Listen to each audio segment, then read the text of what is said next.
Hello, folks! Well, and now for something completely different. Electric hedgehog power! Pew! Pew! This would be me in my super mode. If I actually had the superpowers. But I don't in real life. But I dress up like this anyway to, I don't know, just to say something or just to have fun. Anyway. Live a nice life, don't curse, don't badmouth people. It's just not cool. You know, don't torture me. At least I am doing this and I have myself a woman, so there. So she would appreciate this very much. She appreciates everything I do for her. Especially these videos. Jackie, I love you. I want to hold you in my arms, sweetheart. You come out over here and we'll do each other right. Sweet times. Alright, anyway, stay in school, stay well. You know, just live life peacefully. Don't be angry at people. Don't be mean. Okay? Alright. I'm addressing this video to Clyde Cash, older brother of Ryan, who sadly committed suicide upon himself when I made the idle threat to stop doing my comics in protest of the Encyclopedia Jamaica page. Clyde, I'm sorry your brother died. Well, it doesn't mean you have to go picking on me for the cause of his death, because I did not do it personally to him, and I did not mean to do it. I'm just an innocent bystander in all this. Even though I probably gave him a reason. I'm sorry. You don't have to do anything mean. I mean, would Clyde, would Ryan want you to go kill? Would Ryan want you to go doing anything stupid as torturing other people or even go as far as killing them. You don't have to do this. Just live on your life and move on. You'll find yourself a girlfriend, and she'll make you happier than possibly how Ryan could have done it. You don't have to go off killing people.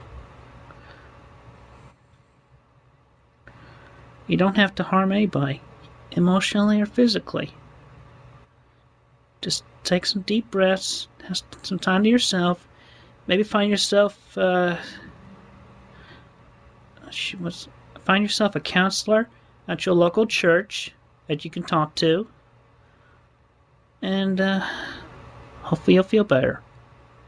I mean, I feel for you, man. I mean, I've had people die on me a few times before, and I went to their funerals.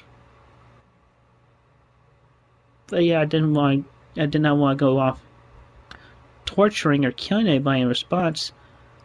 I just basically waited out for my sad emotions to eventually fade away. And, I did get there. But I mean, my dog died. I was sad. I cried for weeks. But yet, I got over it. I saw Patty in my dreams. And she reassured me that that she was okay, and that God is taking good care of her.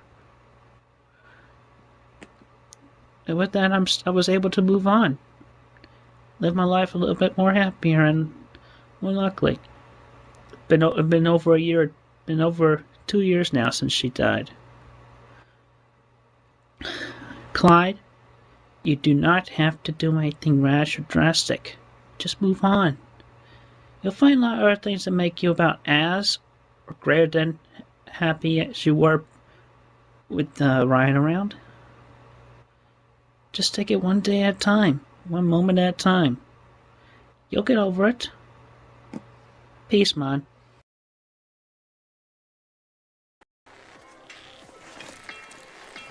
Okay, all ready to go? Let's get started! I'll start the game.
Ladies and gentlemen, welcome to the Wednesday Cool Stream. Oh my God! He back at it again. What's he up to?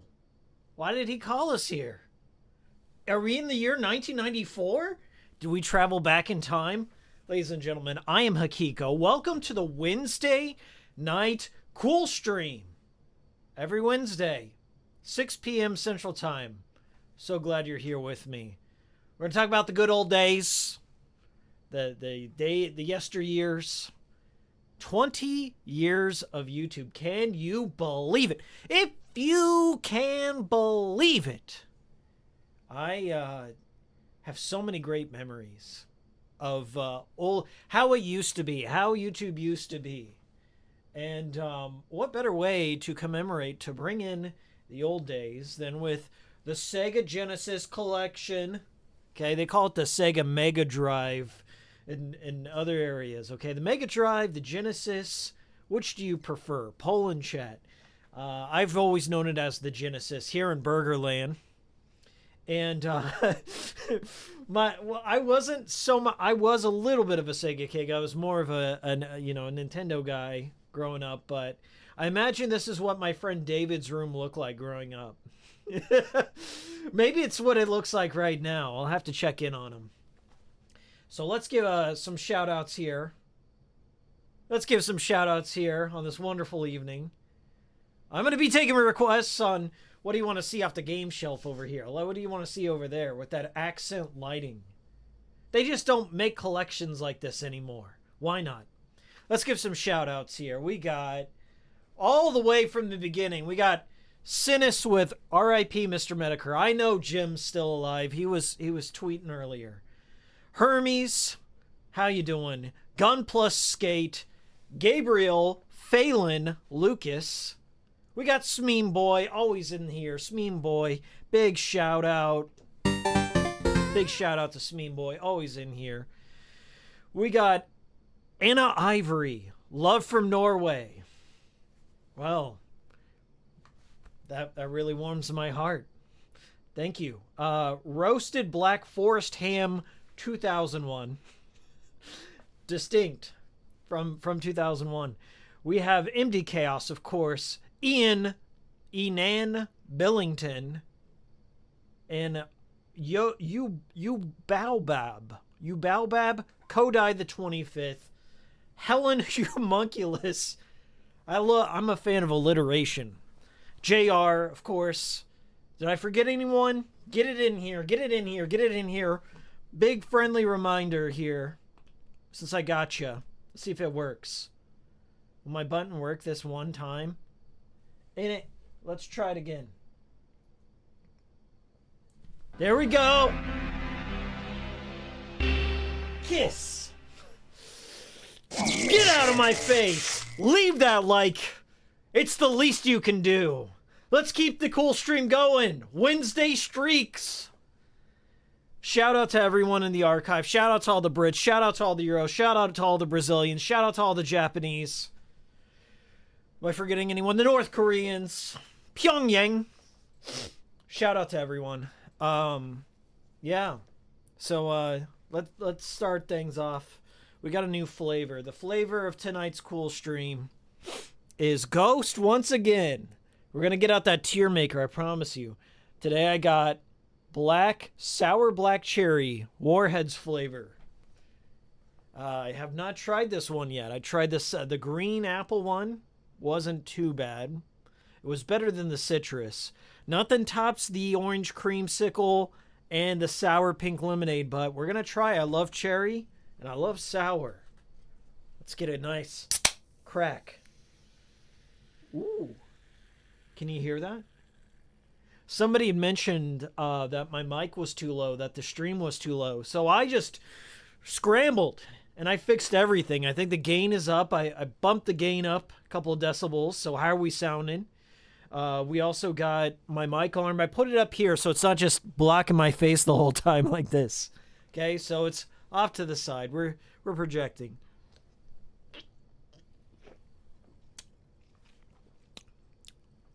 good. I like it. Oh, it's like a dirty cough syrup. Shit tastes like lean. All right, scrolling down. We got so many questions. So chat's going wild. Thank you so much, everyone. Massive support. As always. As always. Gang says Gun Plus Skate. Garden back, what's up with the Hikikomori hat? Evening, Deadly Premonition lovers. That should be all of you in here, by the way. We got Genesis Wednesdays. I was thinking of doing some like Whiskey Tango Wednesdays. I was thinking about White Trash Wednesday, where we play like white trash kid core games that I grew up playing. Like Duck Dynasty or Twisted Metal or something. I don't know. We'll see where it goes. Ghost, more like Goat. I'm really enjoying Jermit the Frog. I'm really enjoying Ghost lately. You know, I try not to drink too many energy drinks. I have one on the Cool stream, and I only drink about half of it. But Ghost is the only one that doesn't make me feel like trash. There's actually another brand, too. Monster has a Rehab, which is like a tea, like a tea fusion, energy drink fusion, and it's really good, and it's kind of light on the stomach. I like it. I like the peach flavor. All right, get your questions in before we get this going. If you guys want to see, I want to give you a tour of this room. This room is amazing, by the way. We're playing on the Nintendo Switch, so it's low resolution. It looks like 480p inside the room here. Low quality textures, just like it was in the 90s. We got, so like if you look around here, they have both the Mega Drive and the Genesis variants represented. But I believe this came out in Europe first, so it was Mega Drive before the Genesis one here. But you got like challenges, high scores, online multiplayer, which I haven't done.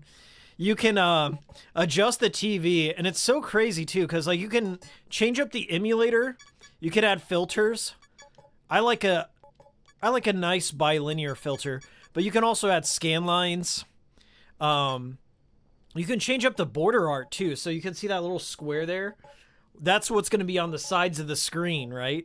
So you can get a nice, we'll get a nice wood grain going, or you can get Streets of Rage, but I like a wood grain. You can start in full screen and do all sorts of weird stuff. And then you have to actually put the cartridge in the Genesis, in the Sega here. You can change all the button layouts. You got it. I actually used to have like one of these old turntables up there in my bedroom. But yeah, you can adjust everything. Little mix here. Ambient volume is the sounds of the bedroom. And UI stuff, game volume. What my favorite feature is like right here, you can change the time of day. So right now, I think it's going by the system clock, but it's just a little bit wrong. I think my system clock's just wrong here, but you can we can play at midnight or we can turn to the next day, and it does change like where the shadows are being cast and everything. And yeah, so you can see the sunrise and go throughout the cycle. That's kind of just these details for this crappy little game collection. A lot of soul. This is what the Zoomers call soul. Very soulful. Hey, all right. So yeah, Redneck Rampage. I should do that for White Trash Wednesdays, right? All right. So Alani has some good flavors. I'll have to check that out. I'm addicted to the Java monster, Mean Bean. Is it called Mean Bean? If there's a Mean Bean monster, then there's no choice. We have to play the Mean Bean machine. Yeah, you got the Mean Bean machine there to go with your Java. All right, so if you don't know, you should know. This is the Sega Genesis / Mega Drive collection.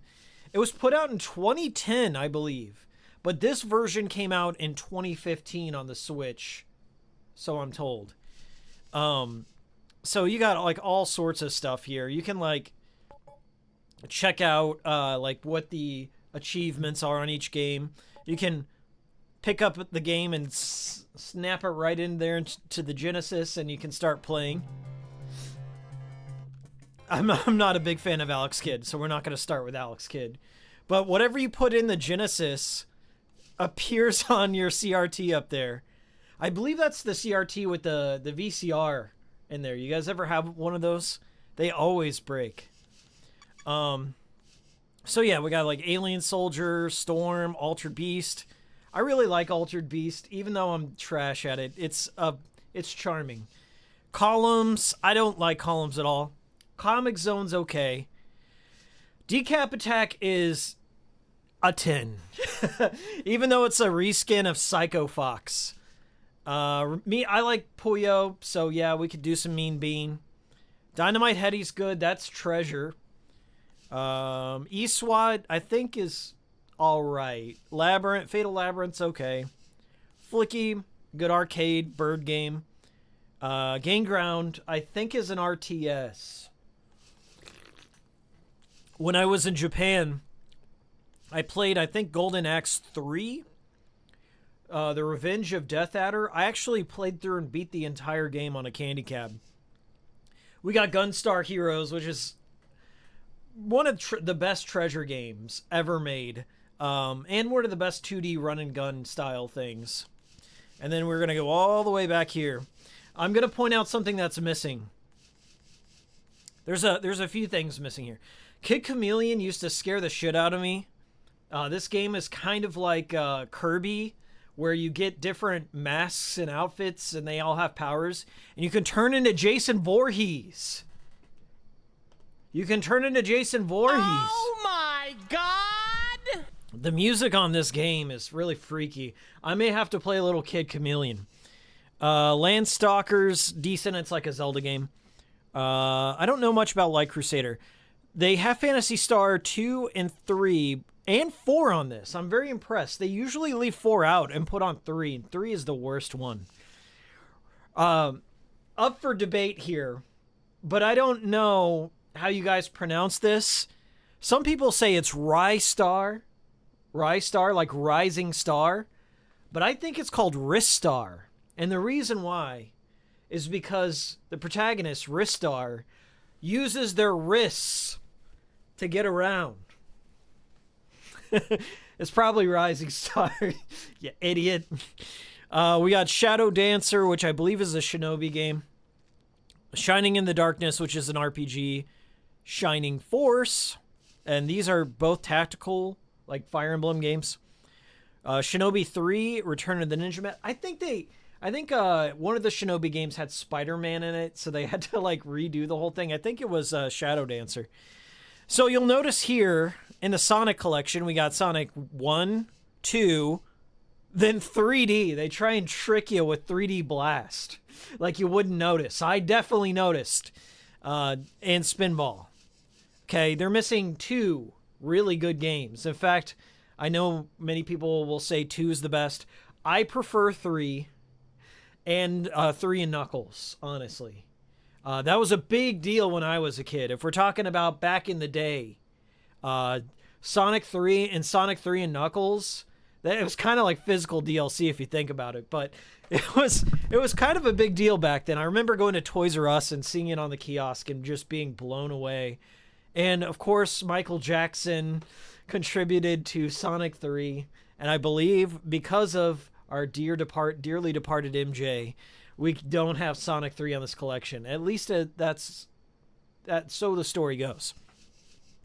Spinball's okay. The music's probably the best part of Spinball. Space Harrier, you got a solid Streets of Rage collection going here. All 3 of these are great. Well, I think Streets of Rage 3 allows you to play as the kangaroo. Super Thunderblade, shoot 'em up. Going on. Revenge of Shinobi. Is that Shinobi 3? Shinobi 3 is my favorite. Toe Jam and Earl. Now, when it comes down to these two, I prefer the second one. I like the side-scrolling. I like capturing the humans with the jars. It just felt more like a easy-to-comprehend game. The other one's more like RNG. And then down on the bottom shelf, the sad bottom. Like, I mean, look how full these other ones are. And then you just have, 3 games down here. And they're Vector Man 2, and Virtua Fighter 2, which I didn't even think came out for the Genesis. I thought that was a 32X and Saturn joint, but what do I know? All right. Well, all right, chat. What are we doing? What game are we going to play? I kind of want to play Decap Attack. I want to start off with that. Maybe we'll do some Kid Cool. Not Kid Cool. Kid Chameleon. There's a lot of... And then Kid Clown. How about that? All the case. All right, Decap Attack it is. We'll start there. Yeah, 3D Blast is ass. I don't like it at all. I had a friend down the road that he only had like 3 games. 2 of them were Sonic, and then the other one was The Haunting starring Poltergeist. And I was addicted. The Haunting starring Poltergeist should be in every Genesis collection. All right, so this is Decap Attack. How's the audio? Game too loud? Am I too loud? Let's get the audio all ironed out right here, right now, before we start playing games. I don't want to be blown out. So, we'll wait for some chat to catch up here. Beyond Oasis, Shinobi 3, Dynamite Heady, yeah. Chuck D Head. Let me know. Let me know. I'll adjust.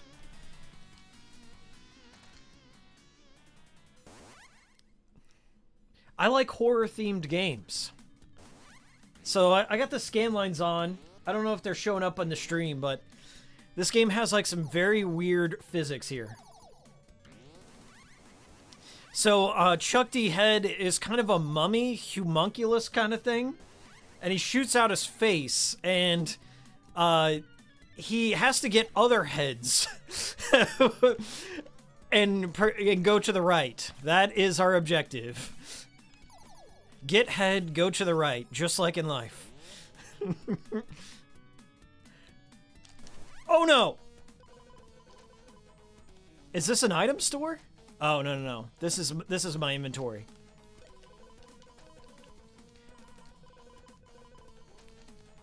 All right, how do I get... All right. Yeah, I just got hit by there.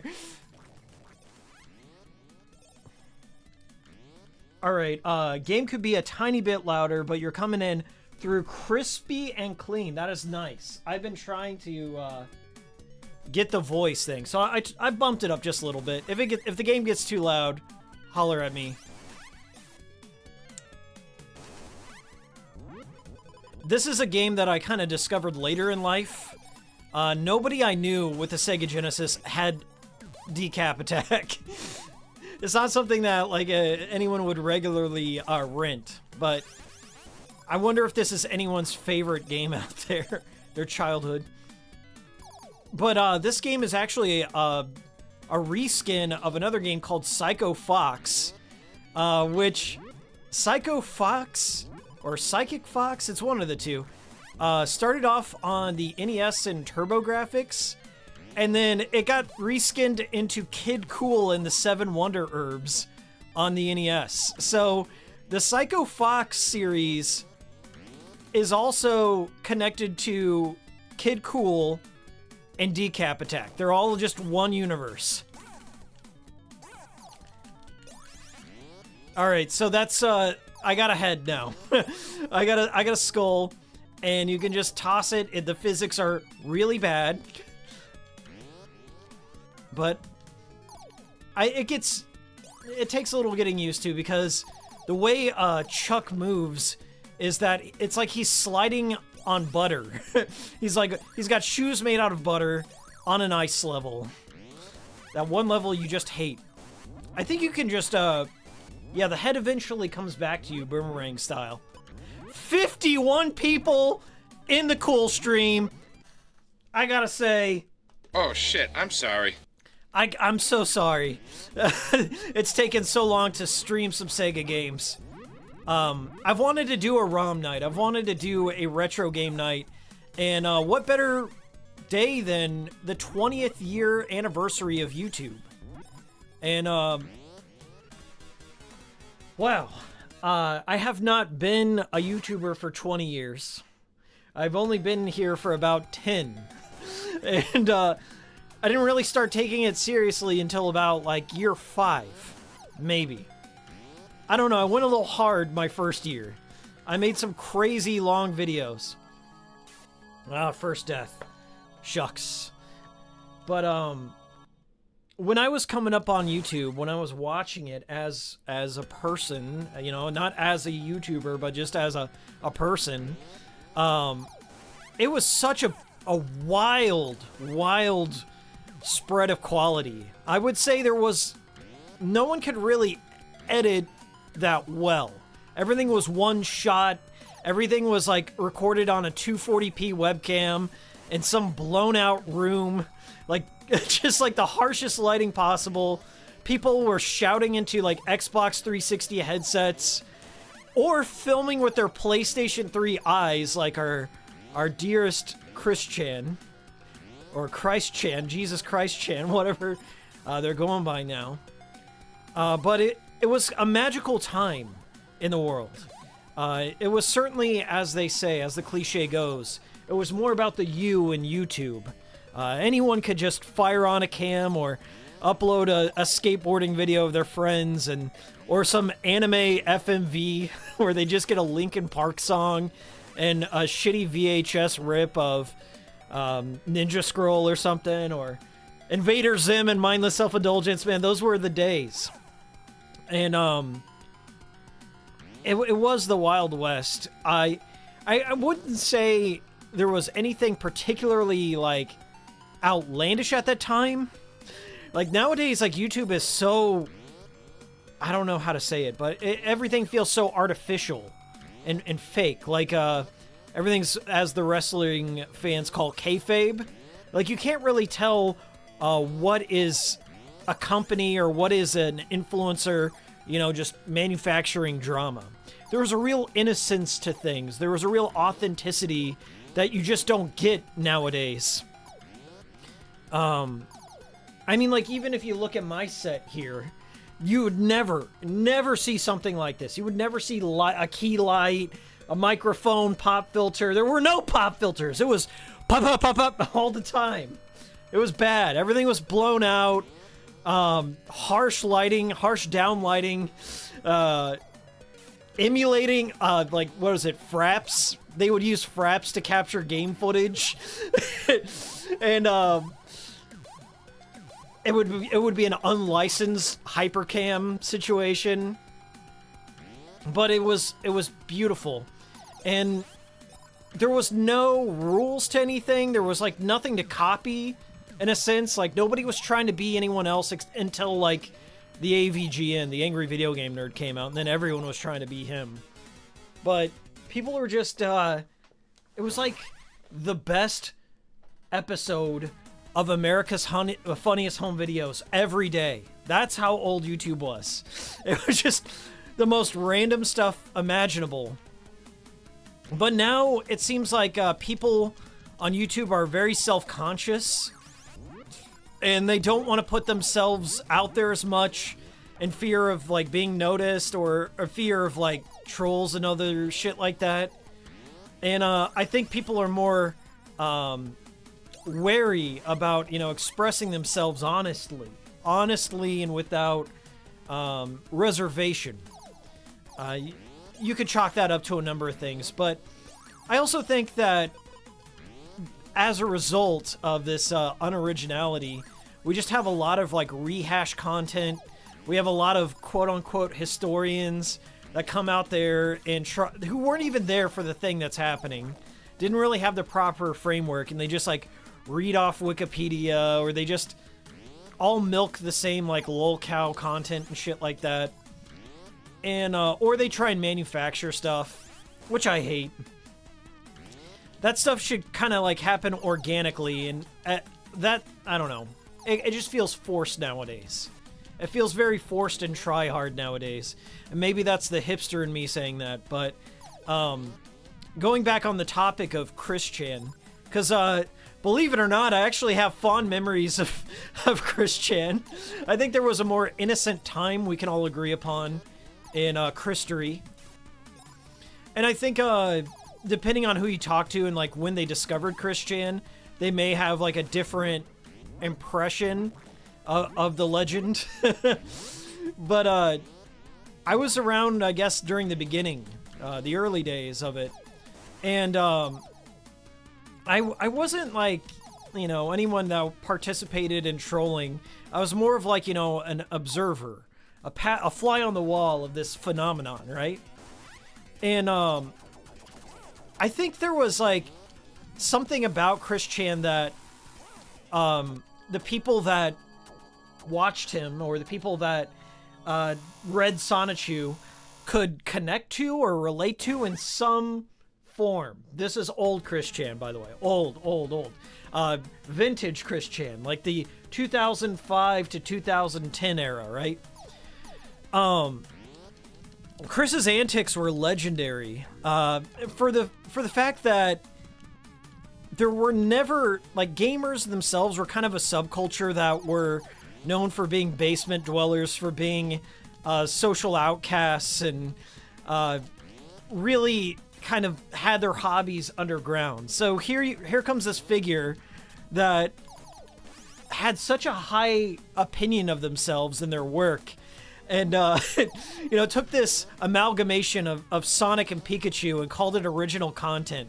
That in itself seems kind of trollish, right? It seems kind of like off kilter. But then, like, he was a notorious oversharer, right? He was a notorious, like, he was a troll. He was a menace to the people of Ruckersville. And what I liked about Chris Chan back then was that misfitness, that misfit status. Like, at the time, in the early days, he wasn't necessarily hurting anyone else. He got there. He did get there. But it was more of like I don't know, a harmless nerd who was obsessed with Sonic the Hedgehog and the GameCube and things like that. And the way he articulated back in the day about how he was on a love quest, trying to find a girlfriend-free or a boyfriend-free girl and all this other stuff. Like, I don't know. I found some kind of charm in that. Just doing what he had seen on TV, right? I guess that kind of plays into like what they call like modern.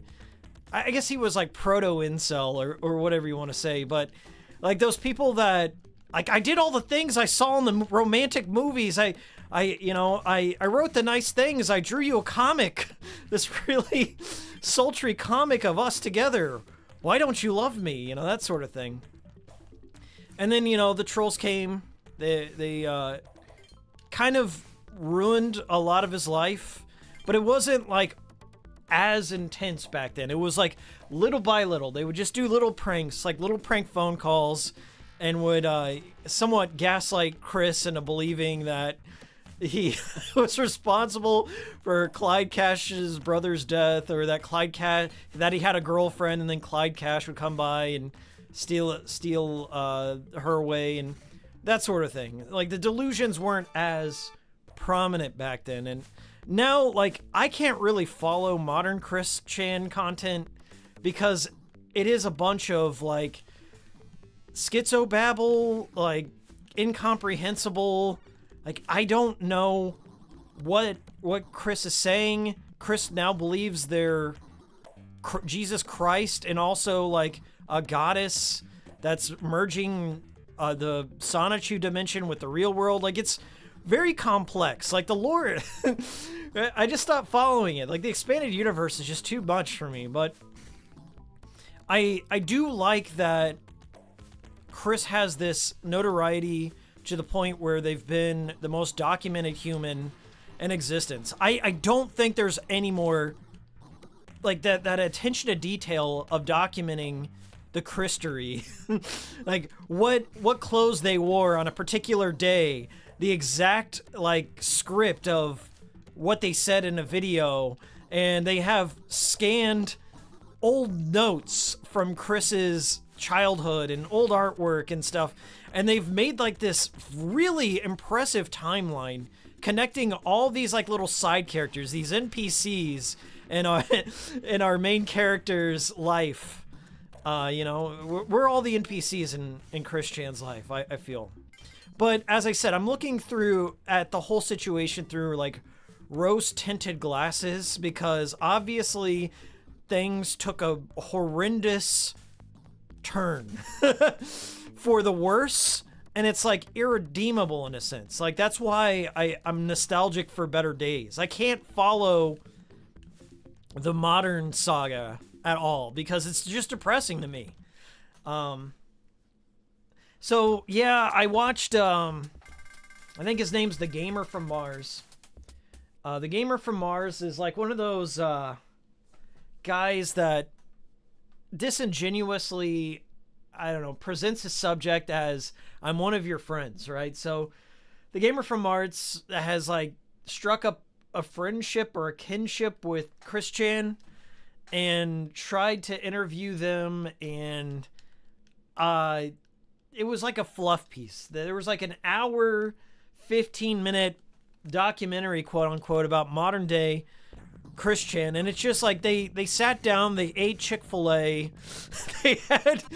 they made cookies together, and like none of the pertinent questions were really answered about this enigma.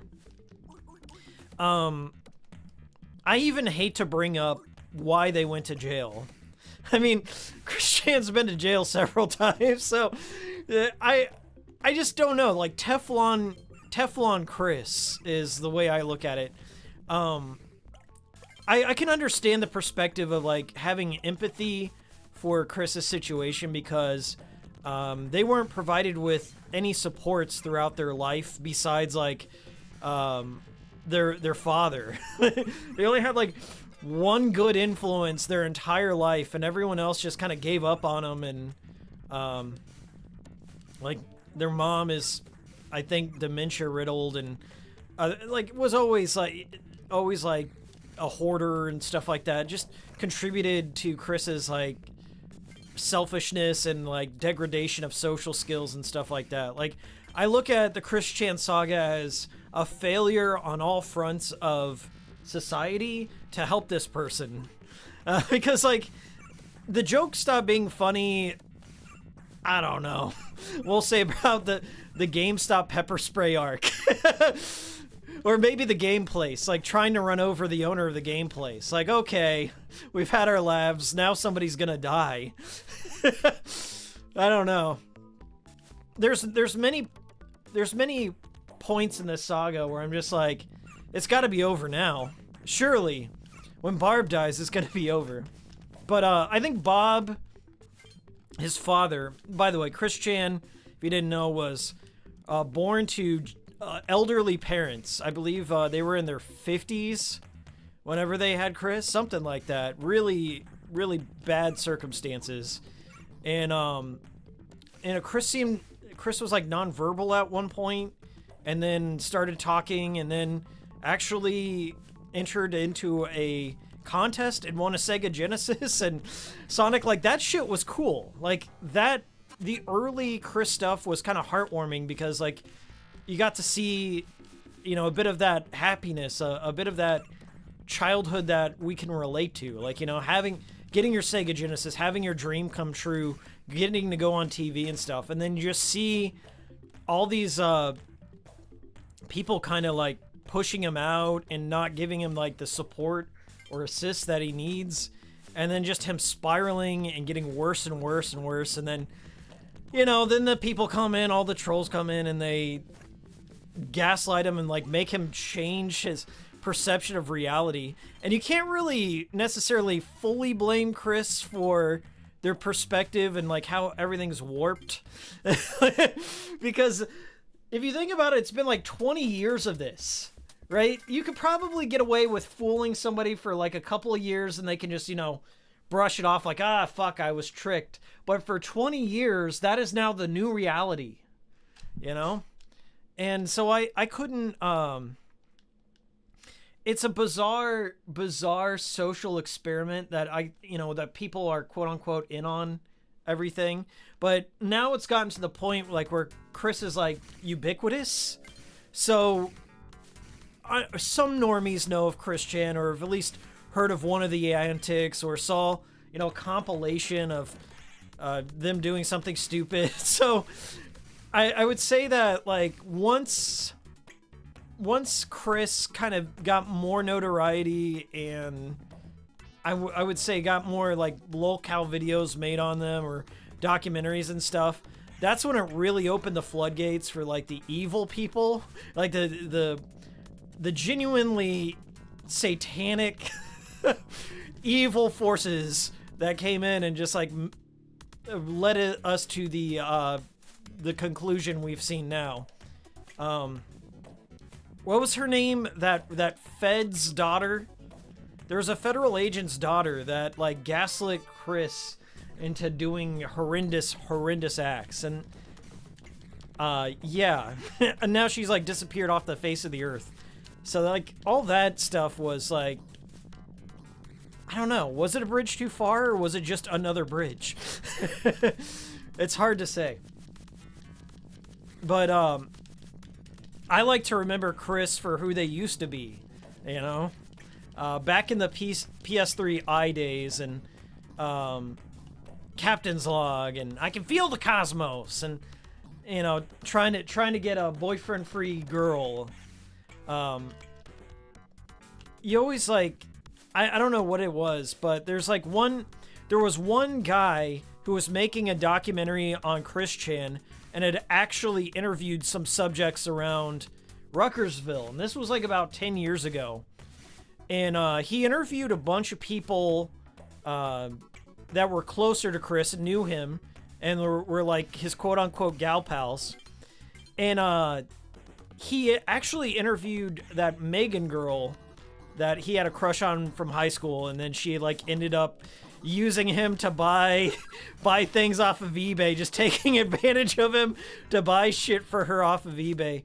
We've all been there, folks. But this guy had a documentary he was working on where he interviewed her, and then some of like the other people that went to school with Chris Chan, and then like his hard drive corrupted, and it's never been heard from again. And I felt that's like really sad, because I think, instead of like reading all these people that have exhaustively recycled Chris Chan content, I'm kind of in the mood for just like hearing the people affected by Chris Chan, the people that grew up with him, and maybe have like a different insight, instead of just hearing people like in a monotone voice just read the quickie, But as I said, like, I don't follow Chris Chan all that much anymore because it just makes me sad.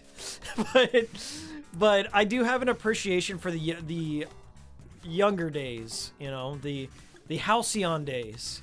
And I don't think they should be out in society.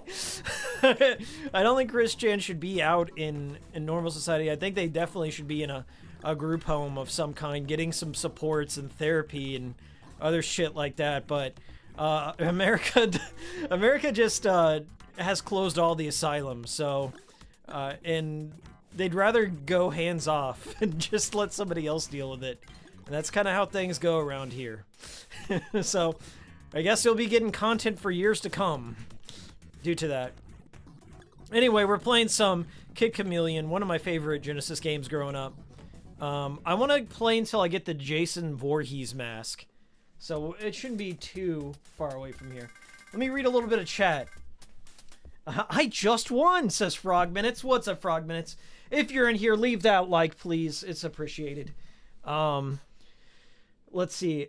I think Chris is a bad person deep down. I didn't think Chris used to be that way. I think I could just blame society. I really do blame society in that case. I think I know a lot of autistic people in my life. It's a broad spectrum.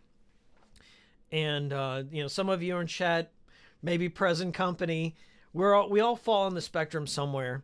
And I think Chris is very capable of knowing right from wrong. And I think this, like, and this is my speculation here, just from a cursory glance of modern day Chris Chan, I think they're playing up this whole savior messiah complex a little bit to obfuscate from the terrible crime they committed, the heinous sin that shan't be forgiven. I think they're really playing up that in a sense, and I don't know. There was certainly a point of no return. Every person has that moment in their life where there's the before and the after. There's the point of no return, and Chris certainly crossed that line. But I don't like... as I said, I kind of see where the gamer from Mars is coming from. Like, maybe they feel sorry for Chris, and that's why they kind of, you know, do the kids' gloves or whatever. But I don't think Chris should be free. I just lock him up so it doesn't happen again, because according to that documentary, Chris is still in contact with Barb, and that's horrendous. That is a failure on society on all levels. But as I said, like, if you go back and you watch like the early Chris stuff, it seemed like they were an ultimately well-meaning person that was raised on maybe some boomer traditions, because Chris, like, certainly just repeated whatever their father said to them, always. You'd always hear some, like, weird racist shit, Bob Chandlerisms come out of Chris, and you're like, he doesn't know any better. He does, like, what are you gonna say? And that's, like, where you kind of, like, have to, like, really question what is morality. Like, what dictates it? Is it self-awareness that... Like, if you have self-awareness and you choose to do wrong, then that's immoral, right? But if you are, like, truly afflicted in such a way to where you're not aware of your own actions, like, maybe that's what... And I'm not trying to play devil's advocate, but I'm thinking, like, that's what the court determined. Here we are! We got the Jason Voorhees mask. This was my favorite. This literally blew my mind when I was a kid, and I unlocked this. Throwing the hatchet. Like, this is not a Splatterhouse situation where they turned it red. It's straight up a white hockey mask. They got him in the blue jumper, and he throws axes. I was smitten with this. Anyway, we did it. I love Kid Chameleon just for that. This is my favorite costume in the game. But I really don't know what's going on here. Like, why am I fighting this crystal? Why is there a green Frankenstein's monster hand going around? Like, allegedly, this is the plot. Kid Chameleon is inside some sort of VR headset world, like Star Trek: The Next Generation or something, like one of those VR rooms. And none of this is actually happening. I think he's, like, doing this to impress a girl. That's why Kid Chameleon does this. All right. How do I do these switches here? I think I gotta bounce to get up there. We'll see. The physics on the bounce are dog shit. Anyway, my perspective is, like, as I said, I feel empathetic to the Chris Chan situation because it was like a symphony of failures throughout their life. Like, I would say for about 25 years, they were an okay person. Not a great person, but an okay person.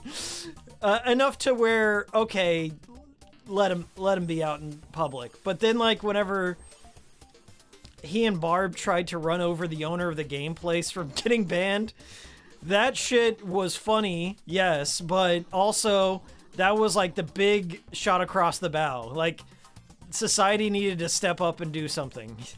And there was speculation for many years, like what was going to be the bridge too far, the straw that broke the camel's back.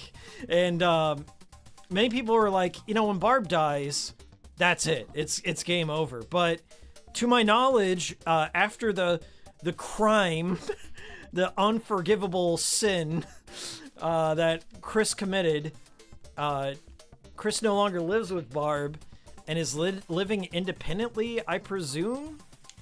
So, and I think they're still getting money from the government. So this is taxpayer subsidized madness and incest and whatever else you want to call it. That you're paying for this, Ruckersville. This is what you deserve. Honestly, it is what they deserve. Ruckersville deserves it. That I think what if they actually this is my theory, like back 20, we'll say about 10 years ago, back before any crazy crimes were committed, about 10 years ago, what if Ruckersville, instead of just paying his monthly tugboat, like I think he gets SSI. I think Chris Chan gets SSI. Instead of paying for his SSI, what if they got like a state-mandated girlfriend, subsidized by the taxpayers? They just paid a woman to be Chris's girlfriend 10 years ago. I think they would have just saved an insane amount of money and time if they had just got a state-mandated girlfriend. And then that would have been the good ending. It would have been the good ending. Why didn't they just think of that? We could all use a state-mandated girlfriend in chat.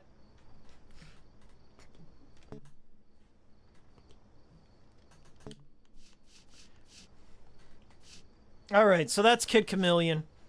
What else do you want to see? I got games for days around here. Think you can get it inside mine? Think you can?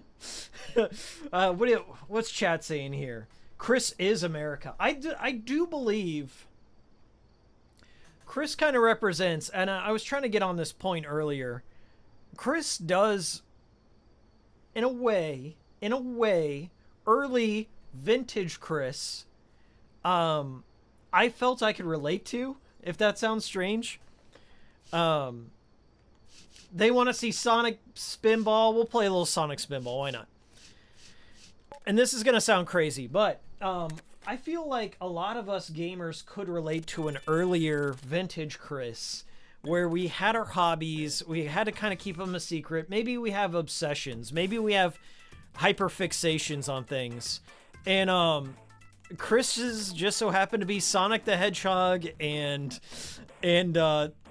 Pokemon and getting a girlfriend.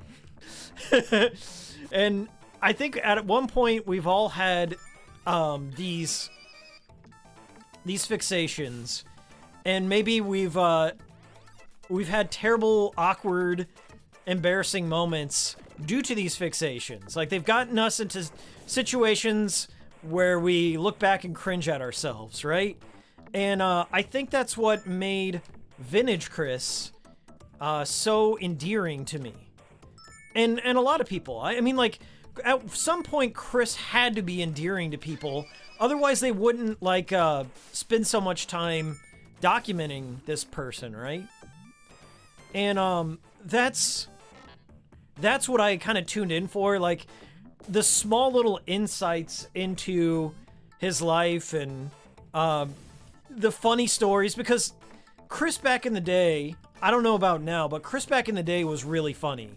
And told some jokes, not everything landed, but definitely played it up and was creative. Like, even though Chris was trolled a lot, Chris made content. Chris would dress up like Parappa the Rapper and enter contests, or like make funny parody songs, and just do things that too many of us would be scared or fearful to do.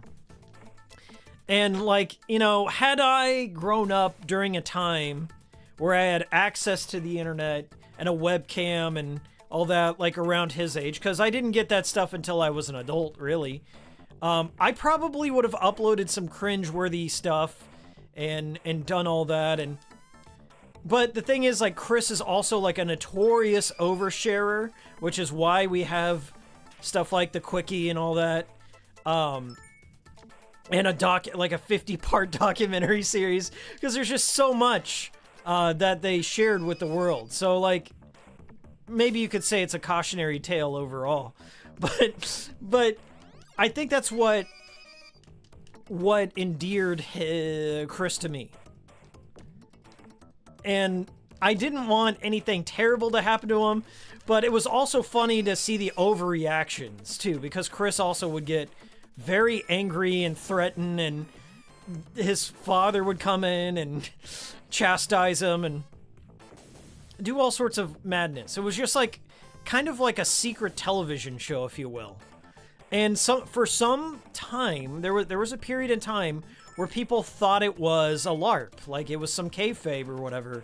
And there's a really good video. My favorite Chris Chan video is it's called Rollin' and Trollin'. And I don't know what circumstances led to this, but somebody like way back in like 2008 or 9 had went over to Ruckersville and hung out with Chris Chan and gave Chris Chan a cut-off sleeve vest, kind of like the one I'm wearing, and some like tattoo sleeves and some sunglasses. And then Chris Chan went on a tour of Ruckersville and just tried to play it normal, act naturally. And then I guess people now refer to that as Chris Chan the Good End. But that in itself was genius. Like, because believe it or not, back in the day on 4chan, people did believe that was real. Like, Chris had actually played the internet back then. And I always love that video. I don't know, Rollin' and Trollin', look it up. Or Chris Chan the Good Ending, look it up. It's that's what I'm talking about with like vintage Chris stuff. Oh man, I'm dog shit at Sonic Spinball, by the way.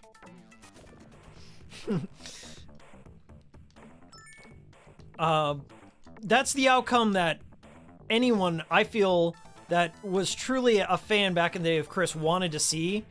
But there was also kind of a self-destructive element to Chris as well. And that hits all artists, guys. That self-destructive thread hits all artists. It hits me sometimes. I don't know why I do it, but sometimes it's good to just implode. But Chris's crash outs are just legendary. I don't know.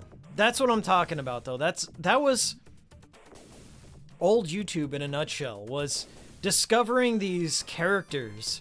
And it's hard to find a genuine character, somebody who's like, you know, the town, what do they call that? Misfit, right? The misanthrope. Somebody who just doesn't coalesce with everything else in the world. But that's what makes them unique. And I guess you could say Chris might have been the first lolcow. But to me, I don't ever get mad. There's that whole term A-log that was spawned around Chris. And not necessarily Chris, but a detractor of Chris's named Anthony Legato. And the shorthand version is A-log, right? Where sometimes the detractor or sometimes the bully ends up being more cringe than the subject, right? And I kind of, approach lolcow culture like, I'm not super deep into it, but I approach it with a sort of like admiration and appreciation for just how unique humanity is. I don't get mad. Like when I see something like DSP scamming for donos or whatever, I don't get mad necessarily. I just kind of like find the situation funny, right? That's what the genesis of a lolcow is supposed to be, is to find some humor in it, right?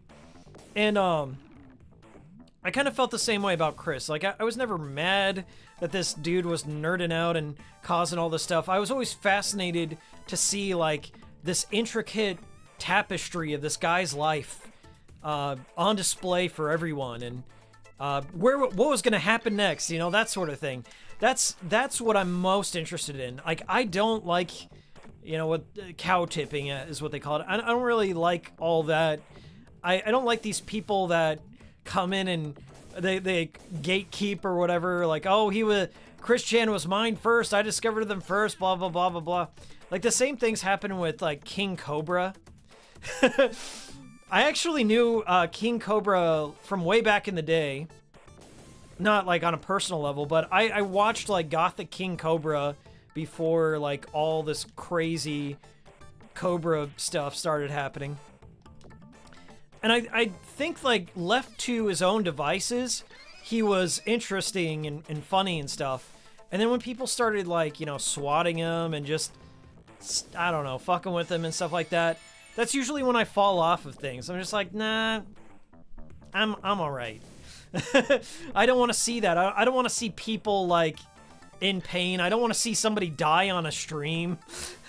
Like, this dude drinks until, you know, his blood alcohol level is off the charts and he's about to die. Like, I honestly feel like sometimes he drinks to excess to where he's gonna die on stream. Now, if there was a clip of him dying on stream, I can't say I wouldn't watch it, but I think that's what the outcome some people want, you know, or they're trying to root on, like, encourage in some way. And I don't want to see that. It just kind of feels like this weird dystopian society that we've kind of concocted, like, where empathy is just completely off the charts, just gone. And the humanity of things are just not there. And I think it's that separation, right? There's the separation of the screen allows people to dissociate to a degree, like, where they wish ill will and things like that to that degree, and I ain't down with that. I really don't want anyone to die. And I don't know why people would want, like, if you really find a person funny, why would you want harm to come to them? Why would you take down their channel? Why would you, like, fuck with them and try and get them killed? I just don't understand that kind of thing. But that's me. I like to be the fly on the wall observer. Somebody had requested Ristar. Let me read a little bit of chat here. We're 1 hour in. Thanks, guys. We had like 54 people. Where are we at? We had 57 at one point. We're growing. This little ramshackle operation's growing. Couldn't be happier. Thank you guys so much. Let me read a little bit of chat. It says, Video game stupid LC says, Chris Chan may not have had common sense or an indoor voice or basic hygiene or any shame, but I'm sure they could blow through Sonic Spinball like no tomorrow. Yeah, they got that on me for sure. Frogminute says, if you don't at least find a little cow funny in a weird way, you shouldn't watch the cow. Yeah, like, I don't watch, like, rage bait content. I don't watch, like, things that genuinely make me mad. Like, if somebody's, like, abusing an animal or somebody's, like, hurting a child or something, I don't tune into that. I don't look for any of shit like that. Anything that would I think that's the kind of stuff that genuinely makes me mad.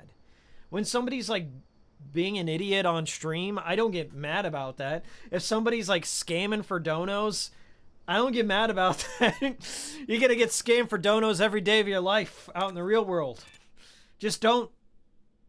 Just don't.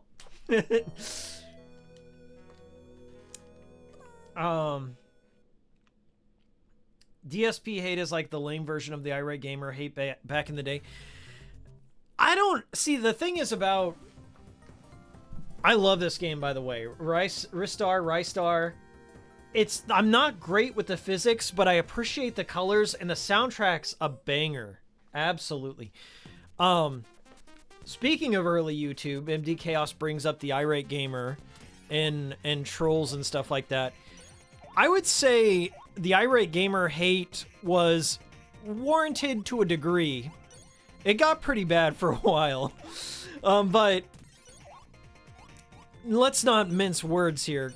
Chris certainly ripped off the Angry Video Game Nerd shtick and was covering the same topics. And Chris was not the only one, by the way. It was very common to become an Angry Video Game Nerd clone back in the early mid-2000s. Early YouTube, that's like one of the main pieces of content was just like AVGN ripoffs, right? But Chris, and I'm talking about Irate Gamer. I'll just say Irate Gamer so we don't get confused here. But Irate Gamer just had like a lack of authenticity to it, right? When you watch James's video, you actually felt a little bit of passion and the anger coming through, even though like maybe later on in life he's not so much of a gamer anymore. But early James, you had a background in short film production, you had a passion for the subject matter, you had Mike Matei's beautiful writing of all the portmanteaus and conjunctions of swear words and stuff like that. There was a wholesomeness within the vulgarity, right? I wouldn't say that's the case with Irate Gamer at all. Irate Gamer always had kind of a weird mushmouthness to him. Does that make sense? I couldn't always understand what he was mad at, and whenever he would, like, you know, ham it up for the camera, it felt very forced and, I don't know, performative, right? It didn't feel like there was much thought put into the character of Irate Gamer, other than let's copy AVGN, really, if we want to get real about it. My favorite out of the AVGN clones, of course, you all know who it is. The pissed off Angry Gamer, aka Eric Abramov. Eric is a breed of his own. He's just naturally funny. Characteristically, by virtue of his stature, by virtue of, like, how he didn't prepare at all. He just pulled out a pull cue and started talking shit on the GameCube, just killing a sacred cow. That's my first video on the internet, is I'm just gonna slaughter this sacred cow right here. I don't give a fuck what I look like. That Eric is my favorite. He's always gonna be my favorite of the AVGN clones. I just I guess I didn't hate Irate Gamer, but I understood why people did, if that makes sense. Because he just wasn't funny, and his stuff was, like, overproduced to a sickening degree. Like, lots of green screen, lots of unnecessary characters, and you could say that AVGN kind of became Irate Gamer in a sense, like, later on with the overproduction. But I just don't... I don't know. Makes me hungry for Rice Krispies, for real, for real. 2026, the year of Spoony. I can feel it. I can feel the cosmos. Oh, Jesus. Spoony certainly falls into the old YouTube, and I think Spoony was, like, reaching the zenith of classic YouTube. He was certainly around when things started really catching fire, and people started seeing the potential in the format and developing an e-persona, an e-celebrity, if you will. And Spoony was one of the best to ever do it. I don't really have a bad word to say about Spoony. It was funny. His crash out was funny at first, but then, like, the longer that the time went on, it actually became sad when you realized that this is a man dealing with bipolar and just got in over his head, and it's not good. And I as I said, I think everyone who was a fan of Spoony only wanted to see the best for him. Like, I actually did want to see him go on Jimmy Fallon and have black hole board games. You know, I think Spoony, if given the right guidance. If given like an agent or something, Spoony could have definitely risen to prominence and maybe like ended up on VH1, like a pop-up video thing, or remember the 90s, remember the 2000s. I could see Spoony doing that, or maybe like a mystery science like riffing show, because there are people that are less funny than Spoony that have full-on careers on television now, okay? Like G4 came back and not a fucker on that G4 revival was interesting or funny. Spoony could have done that, for sure. This is one of my favorite songs in the game, by the way. I've used this in some of my videos. If you guys remember Jam's Game Life, I used this song in that. So, yeah, I don't have anything bad to say about Spoony. He could have handled things better for sure, but I think his work stands the test of time. Like, you can go back and watch Spoony's Ultima stuff, or you can watch his riffing stuff.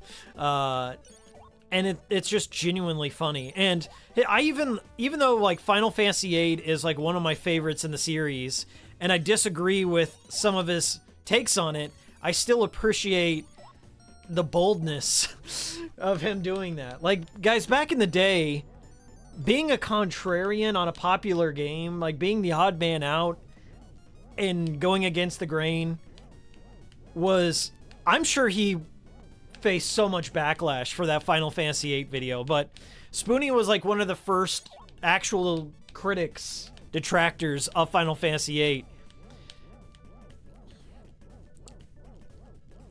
And he went on to make like so many hilarious videos, and I think, you know, a lot of his problems are kind of like what a lot of early YouTubers kind of he fell into like those characters and green screen things, and I think like the best Spoony is just like the best nostalgia critic or AVGN is like where they're just sitting in front of a camera, you know, ranting about something, you know, nitpicking things. People love a good nitpick kind of video, you know what I'm saying? He was certainly a king at that. I don't know if 2026 will be the year of the Spoony. I don't know if 2025 will. The last I heard from Spoony, and I actually know somebody who knows him.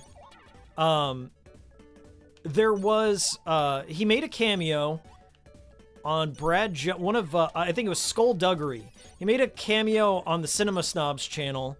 He was there for a second, and then he's currently streaming with Curtis from Phantasmagoria 2, and during one of those streams, I think Spoony said he was like working on a video of some kind. Now, if that comes to fruition or not, I don't know. I hope it does, but I think he has like obvious mental health problems, so that's a factor to consider.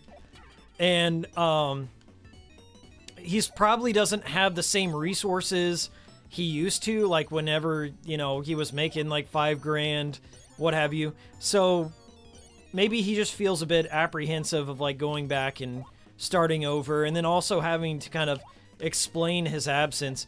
But it's like not necessarily an absence, which is the weirdest thing. Like Spoony has technically still been around the whole time, but because he's like live streamed, people don't count that.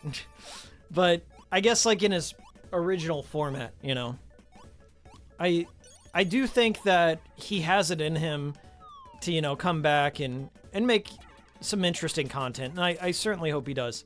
I really don't have any ill will towards him. I think a lot of the complaints about him were overblown. I think if you're gonna go for like one legitimate gripe, him disappearing after the Spoony movie debacle, but honestly, I think he only was making like $5,000 for like a month or two before like he started like dipping out and the thing started dipping and what have you. Just people just stopped supporting him organically. I feel he still has like a few diehards or whatever, but maybe they find some value in what he's doing. I don't know. But yeah, Spoony had that amateur production quality of old YouTube, and he had it for a long while. He'd be sitting in a recliner, a little 4:3 aspect ratio, and it was in his bedroom. I think that's one thing a lot of YouTubers, like, if you want to connect with people, you got to show them a little bit of your personal side, and what better way than your nerd bedroom, you know? And this was like pre-Funko Pop soy, right? Spoony legitimately had some artifacts from Dungeons and Dragons and the things that, like, he was a DM for many years and worked at a card game shop and all this other stuff. Like, Spoony has legitimate cred to his name. I really do think, though, like, if Spoony had, like, an agent back in the day, I could definitely see him hanging out with, like, Will Wheaton or something, or at least appearing on a YouTube channel like that. But then again, there have been, like, accounts, like, where he got a little too big for his britches, like, maybe a little bit of a inflated sense of self-importance. But the thing is, guys, you gotta understand, whenever you're a YouTuber or an internet personality of any kind, you kind of have to have a bit of a inflated sense of self-importance. Yeah, you're one to talk, Hikiko.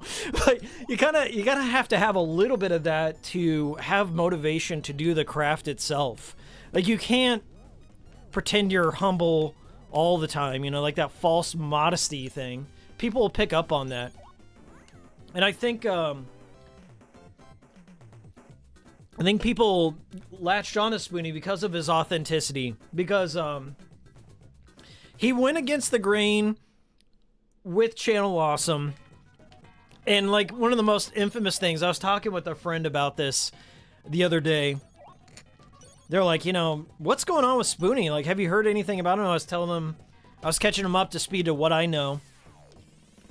And I was like, you know, looking back, his biggest crimes were he was at E3 and he said betrayal about a shitty XCOM game.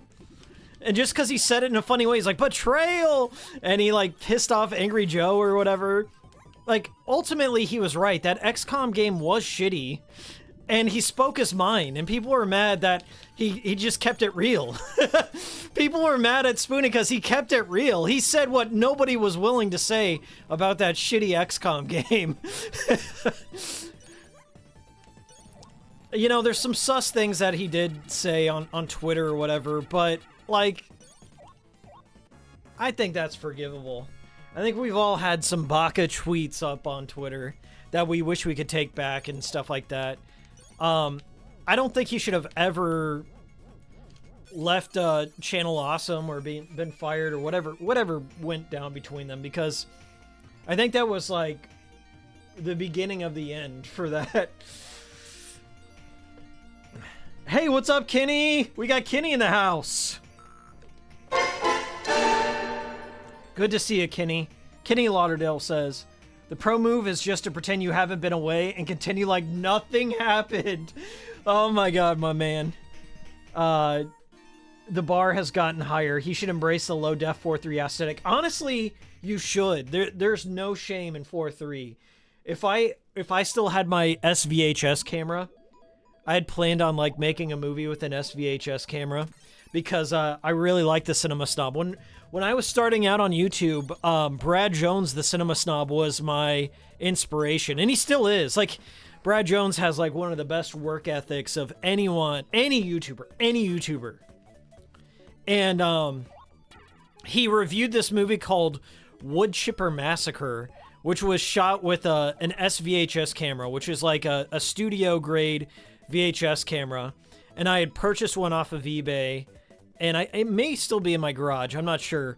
But I was trying to, like, hook it up to a capture card and, like, film YouTube videos in, like, a Brad Jones style. And I just could not get anything right. It had a terrible sensor on it. The audio was all blown out and bad. And I was constantly putting money into this thing that was probably not going to be worth the juice that wasn't worth the squeeze, that kind of situation. But it was Brad Jones, seeing the Cinema Snob, seeing him sitting in his basement reviewing Burial Ground Nights of Terror, and just hearing his, like, smarmy voice, like his like, he has an affect to his voice, like, where it's very snobbish, right? Cinema Snobbish. And the way he, like, treated these B movies with, like, a degree of dignity and satire at the same time. That's a fine line to do. But you can tell, like, when you listen to a Cinema Snob episode, there is just a mass sense of knowledge and appreciation for the craft. And I still watch them to this day. Like, probably, if you're gonna ask me who I've been subscribed to the longest, it's the Cinema Snob by far. And I think the thing is, out of all the Channel Awesome crew, Brad is probably the most underrated by far. And he started off on his own. Like, he has his own production house, Stone Gremlin, and he had his own little cottage website and his buddies and stuff. And Brad's made a lot of movies. Like, if you want to watch some good movies, he's got one called Game Boys. I think that's called Game Boys. I really enjoyed. He has The Hooker with the Heart of Gold.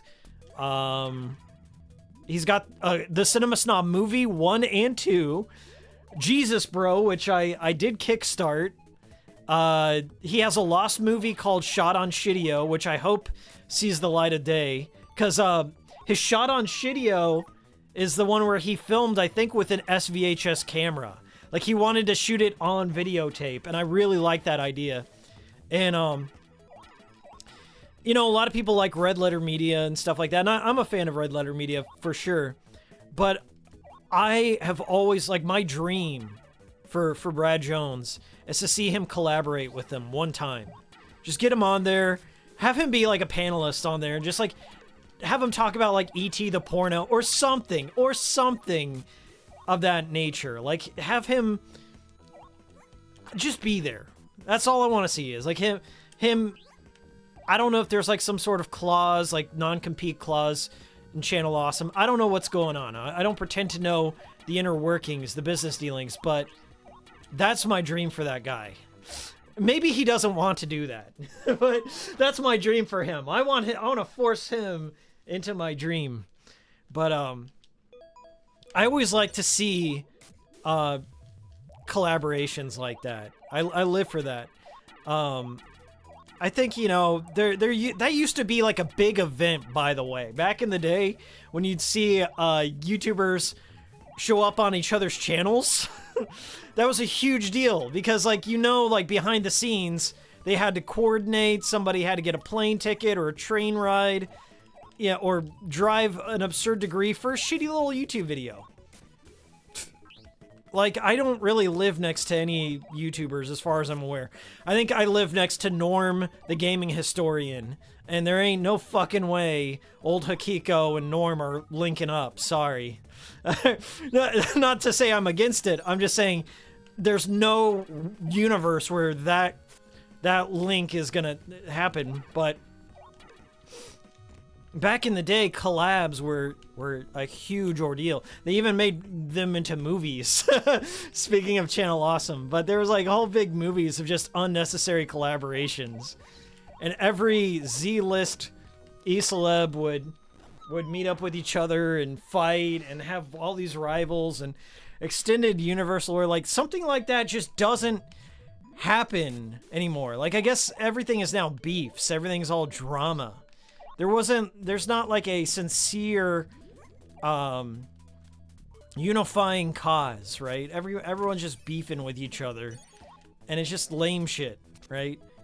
You can appreciate those old Channel Awesome movies like with a sense of irony and laugh at them, because most of them are shit and incomprehensible in terms of plot. But the pioneer spirit is felt in those. Like, you know that they sincerely approached this material like it was the greatest thing in the world at the time. They thought they were cool as shit. Like, when I look at Linkara, I don't believe Linkara's putting on an act. I think Linkara genuinely believes he is the hottest shit known to man. And that's what makes it work for me. That's what makes it authentic. And I think there's been an epidemic of this with maybe millennials or whatever, like where nothing is approached with an authenticity because people are afraid of being presumed cringe. And y'all know me, I don't give a fuck. Let's just do it. Let's have some fun. You know, that's the spirit I come from. But people don't approach these. You don't get like Blockbuster Busters or Angry Joes or whatever cropping up anymore, approaching this stuff sincerely, and because people are afraid of entering a cringe compilation or whatever. And that's just sad. We got to have that pioneer spirit back, and it's kind of hard. We're 20 years on in YouTube. We're 20 years into this madness. We've had so many eras that people are starting to get nostalgic for the good old days, like yours truly. The heart is certainly lost. Not always. There are there are exceptions to the rule, but I would say on the whole, the vibe of the room, it has shifted dramatically. Everyone wants to be like seen as cool and like disaffected, right? Like, I'm disaffected, I'm nonchalant, I'm just laughing at the lol cows. I'm not cringe. Don't turn your microscope on me. Don't put me into focus. Go look over here. You know, that's the kind of culture modern YouTube is. Just a bunch of slop-tint rehash stuff. People commenting on the good old days, you know, and then just trying to retro, like, do they do this like revisionist history? Like, oh yeah, it was always cringe. People just didn't ever think this was funny, blah, blah, blah, blah. But if you look back at the old Channel Awesome days and what have you, like, people genuinely enjoyed that stuff. And I think they still do to a certain degree. They still watch. Nostalgia Critic's still a thing. Doug Walker's still in the business. AVGN still trucking along. Actually, I've watched some modern AVGN, and I'm really in. It feels like a return to form in some ways. My favorite thing that Angry Video Game Nerds put out recently is his Deja Vu video. Like, if you've kind of like checked out of Angry Video Game Nerd, go watch his Deja Vu video. It feels like vintage. Like, you know, it was ripped straight out of 2005. Really, really great stuff. And that's the kind of mindset I go into when it comes to creators. Like, people are like, oh, this guy fell off, this guy did this or that. It's like, no, maybe they're taking a break, maybe they're like refocusing, maybe they got other shit going on. Maybe they'll come back to it. And I feel like AVGN is starting to kind of come back to it.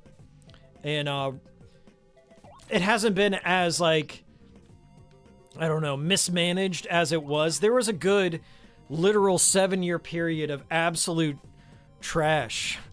And this is not like knocking AVGN or James in any regard. I just think that he got into bed with the wrong people, and they were more concerned with I don't know. It's kind of a Stan Lee situation in my book. It's like they were more concerned of leeching off a legend and making a name for themselves than letting the master do their craft, if that makes sense. It's not exactly as sad as Stan Lee, like where the handlers were like forcing him to scribble his name and then like not feeding him and other shit like that. Like, it wasn't that sad, but it was getting there. And I'm glad that he's kind of made the other step back and let him get back to what made him the king he is. There is something about that in any media. Like, you know, it starts off very small and special, and then somebody gets their grubby little mitts involved. They want a piece of the pie for themselves. And the cope was, for the longest time, that AVGN said, well, if it wasn't for these guys, there would be no AVGN. And part of me I just don't believe that. I think James is the kind of passionate creator that he can't go too long without doing something before he starts to miss it. I know I personally do. Like, there have been times in my life, I'm starting to sweat, folks. Woo! I can see that shine. I'm sorry. Looking at greasy Hikiko here. There have been times in my life where I've needed to step back and reassess everything and refocus and get that creative spark back. And I think he certainly needed those times as well. And these other people were like pushing him to crank out content to the dismay of things, because there are some things that went down that should have never went down. We're gonna definitely do some Altered Beast, like this plagiarism scandal. I gotta tell you guys, I was disappointed when I found out the AVGN was just being fed scripts by people that were just like literally Googling reviews of movies, copy and pasting them like verbatim, and then just handing them off to James. Like, you can blame the person who did that only insofar as you should blame James as well, because the whole point of a review, the whole point of, you know, a recommendation is that the person recommending it has some skin in the game, right? They actually did their due diligence. They played the thing, or they watched the thing, or they're at least tangentially familiar with it enough to talk about it.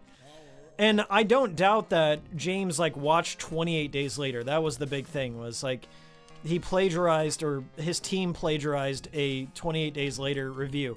I was like, I know this dude has watched that movie. I don't doubt that per se. It's just I'm kind of disappointed that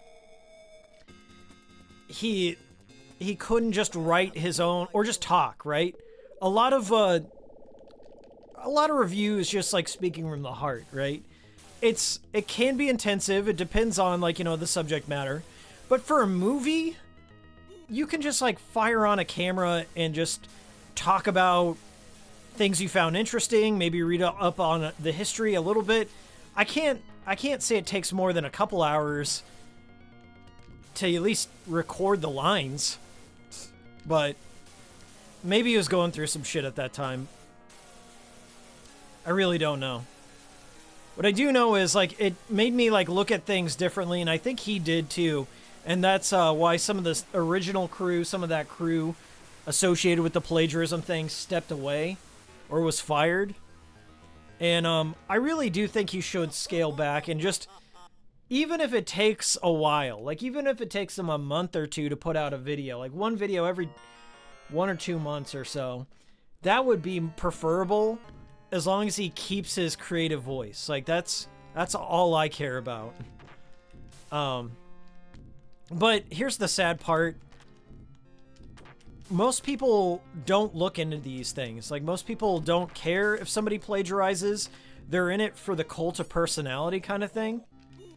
And nowadays, it's so common for people to plagiarize and AI to plagiarize, like, that it's almost going to be rare to be the authentic voice, to be the person that actually watched the shit.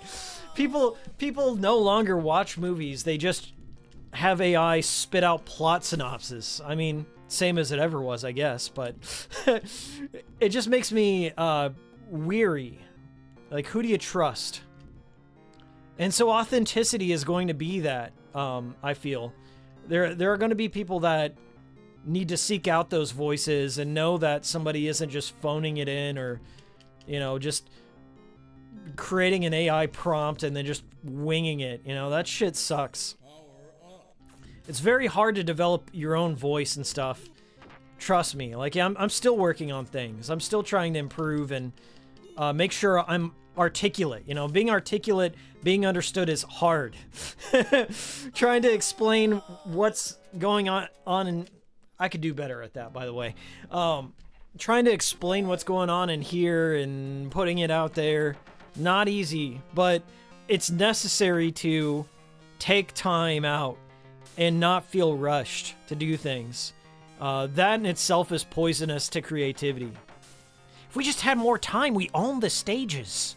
There's no way to work. You gotta own the stages. You gotta have faith in yourself that you'll give the work enough time to be good, to get developed. I go through my scripts and I read them out loud, and I realize how stupid it sounds or how redundant something sounds. And I'm on the editing room floor. I'm just like cut, re-record. I can phrase this better, that sort of stuff. That's the process. You got to be in love with that. It can be tedious for sure, but you can't abandon that. You can't abandon why people turn to you. The work is the most important part of the media. And yeah, don't pass it off. Don't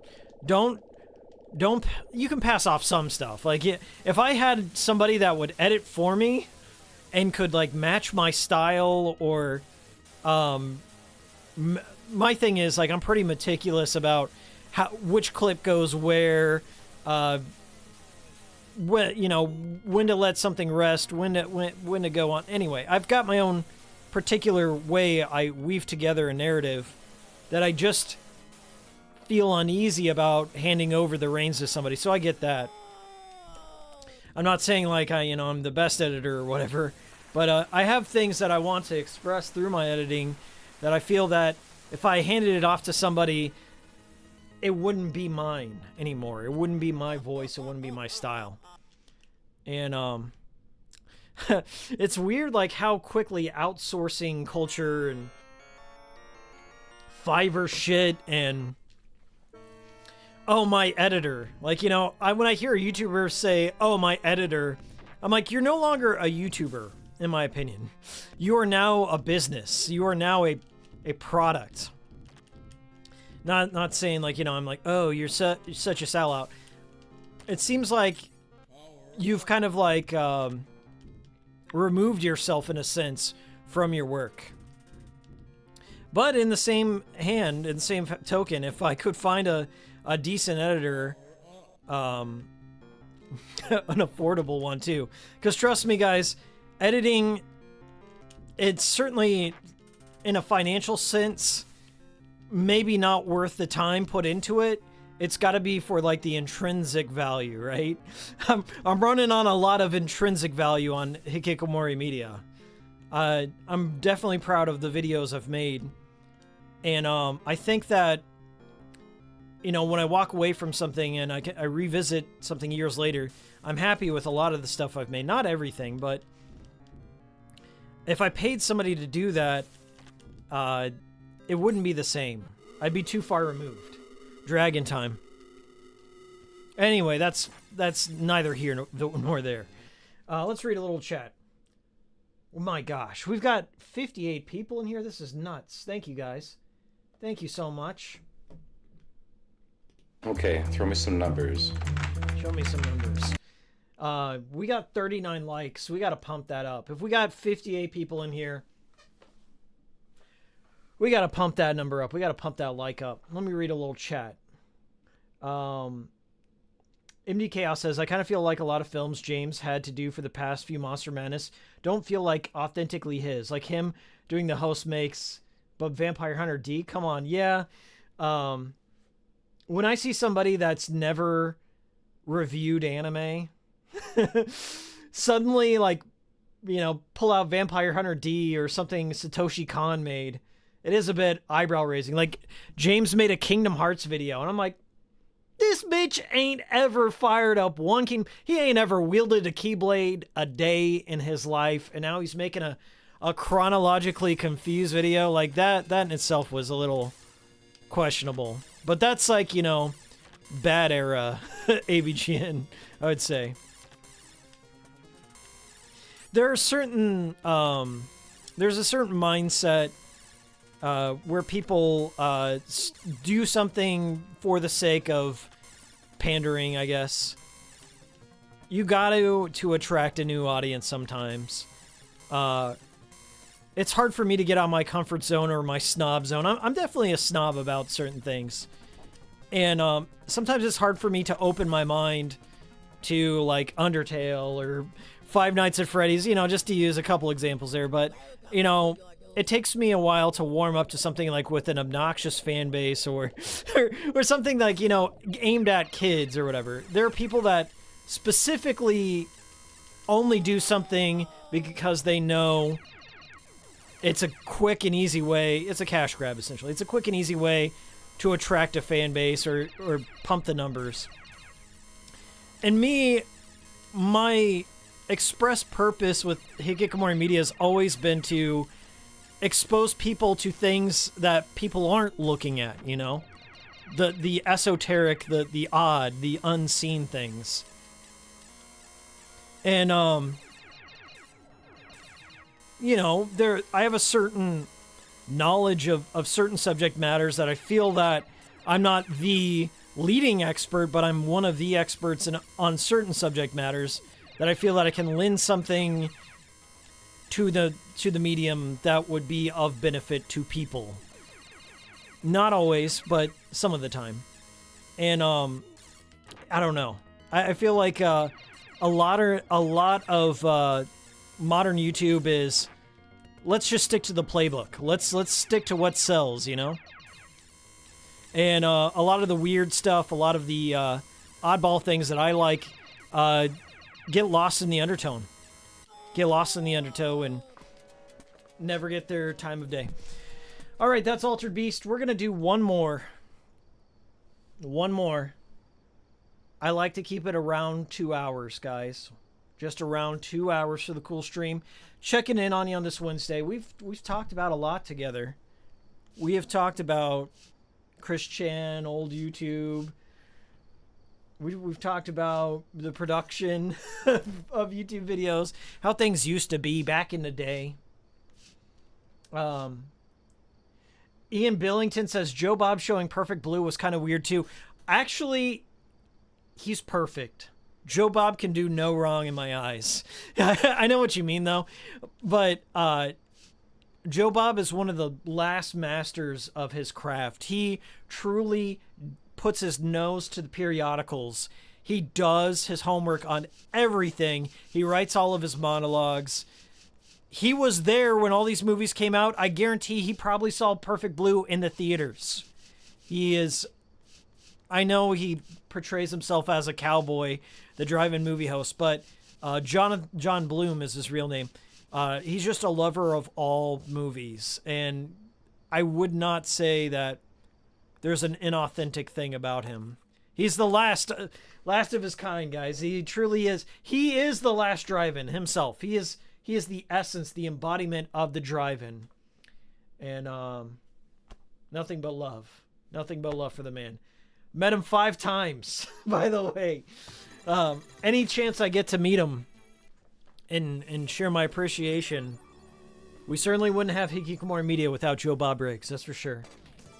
Gunstar Heroes, you know I had to do it to you. I like the Chaser.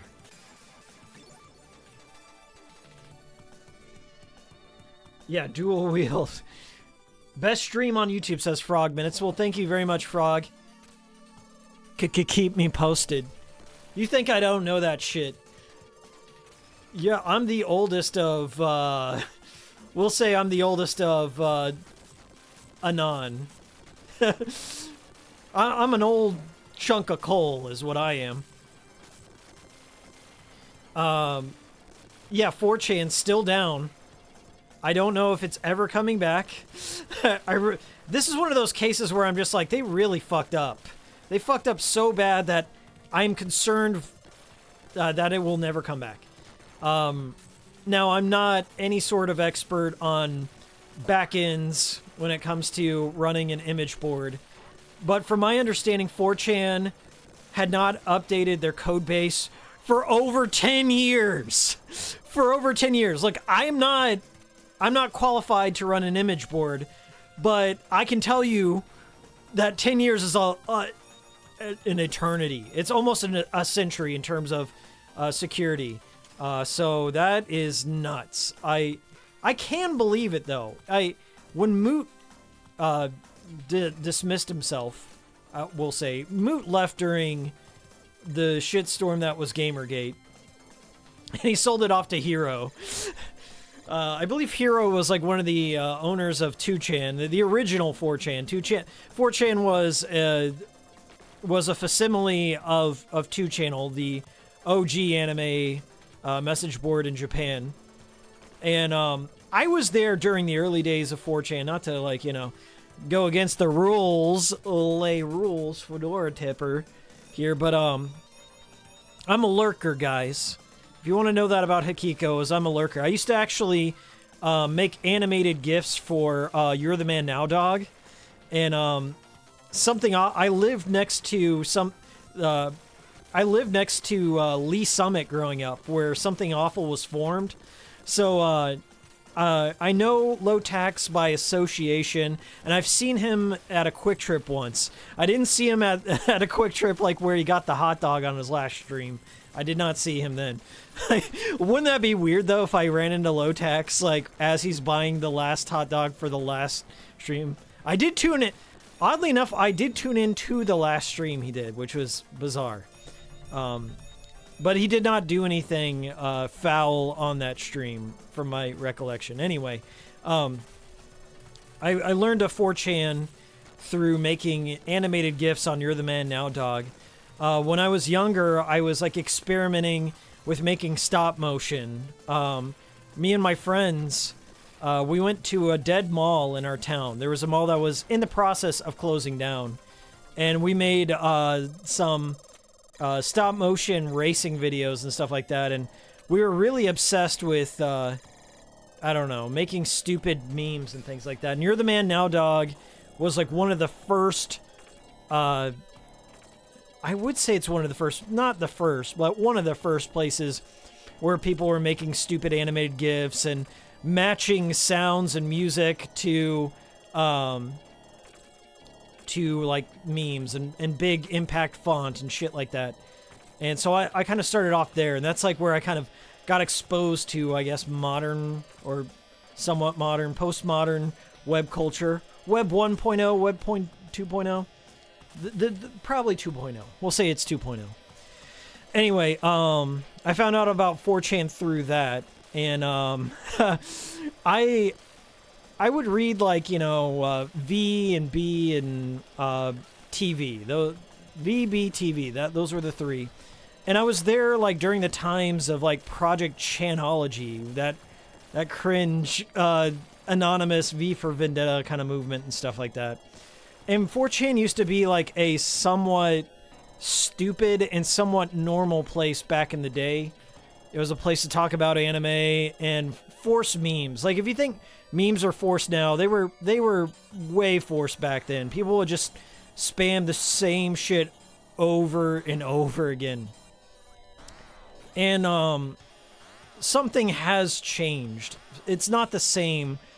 Nothing ever is. Nothing ever stays the same, truly. But 4chan has now been co-opted by big business, by special interest groups. It's so bizarre to me that 4chan, this like little anime image board that when I was in high school, I used to just visit to, you know, have an insider culture, be a part of something that like nerd culture and shit like that, to where it became like this cyber terrorist, you know, quote unquote organization.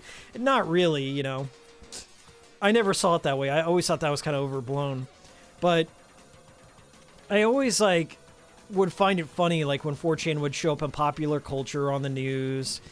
Who is this hacker known as 4chan? You know, that kind of stuff. It was always funny when the internet, you know, leaked into popular culture or into like boomer news media and shit like that.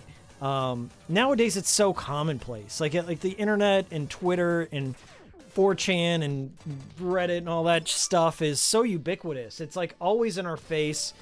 It's where all the stories are breaking and stuff like that, that you can't, it's not as special and cottage as it once was, like just like YouTube.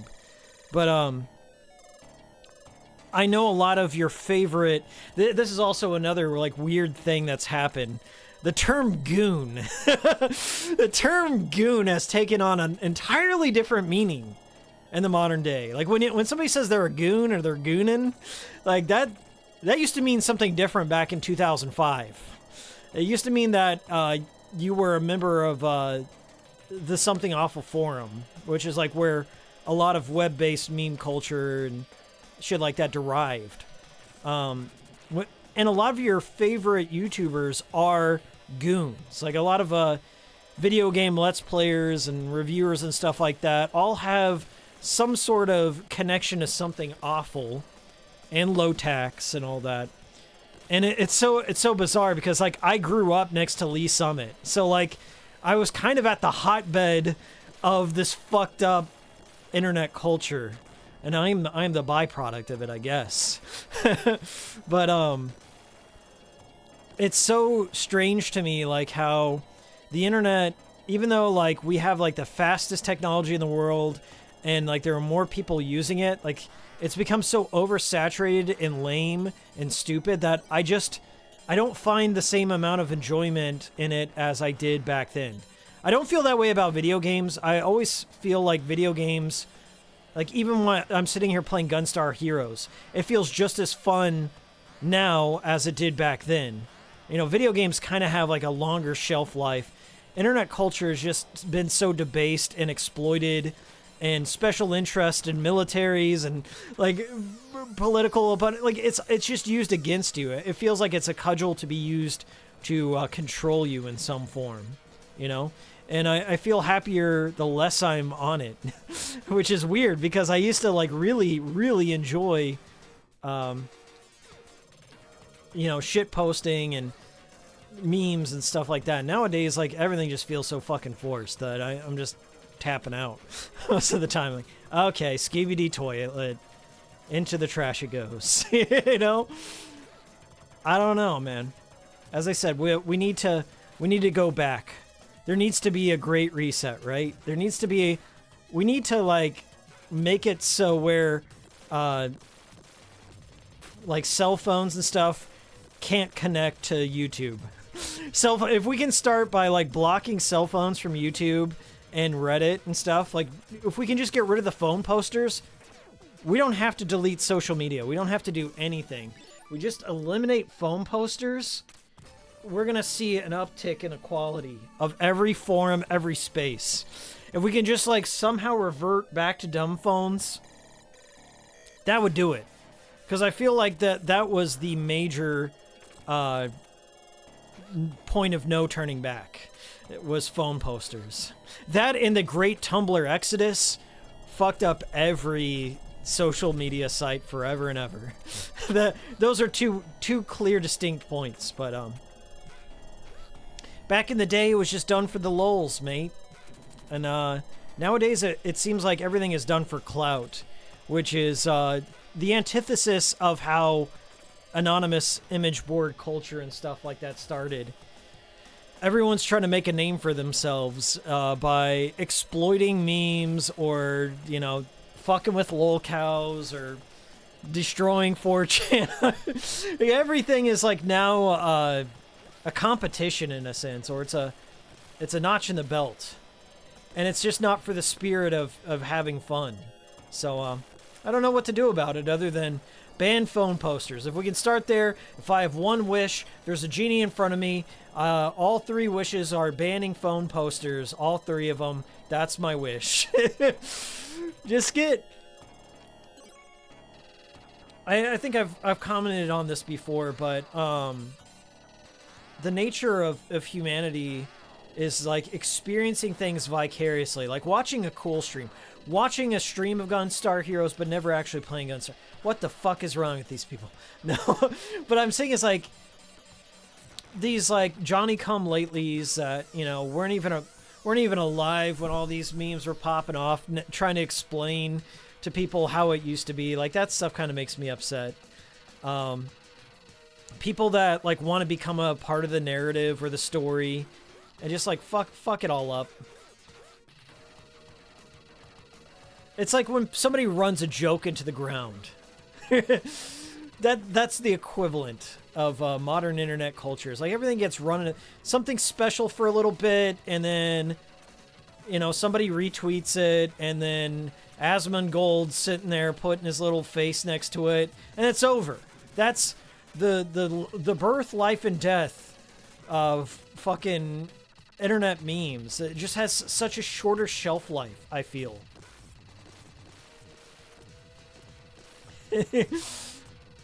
And that's just how shit is now.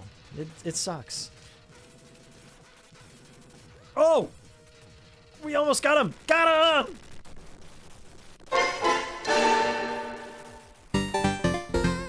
Are these even playing anymore?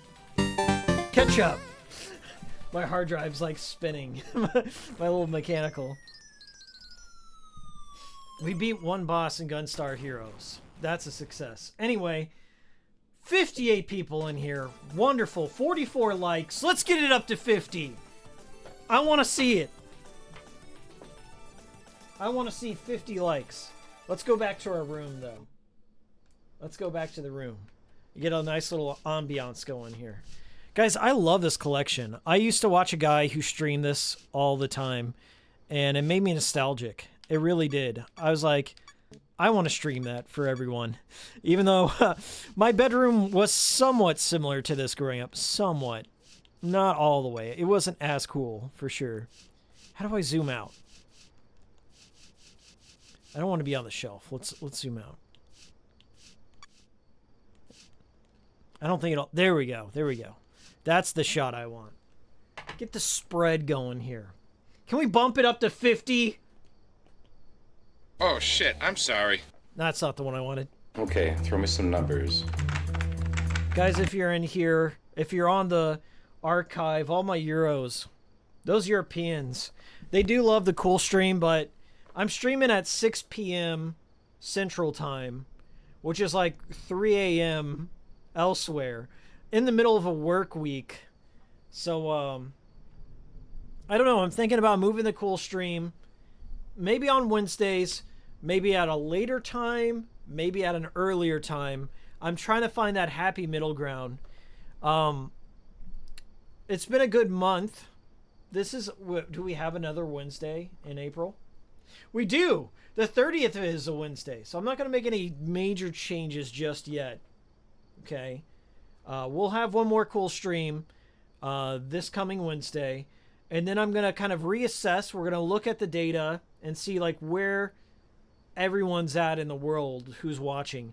But honestly, 57 people, that's really respectable. I'm honestly flattered.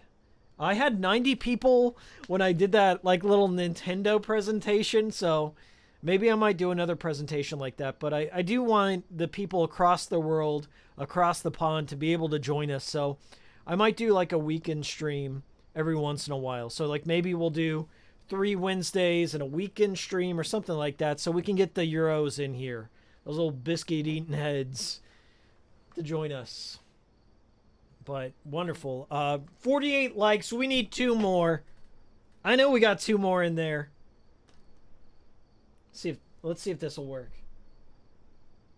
If we reach it, something cool is going to happen. But first,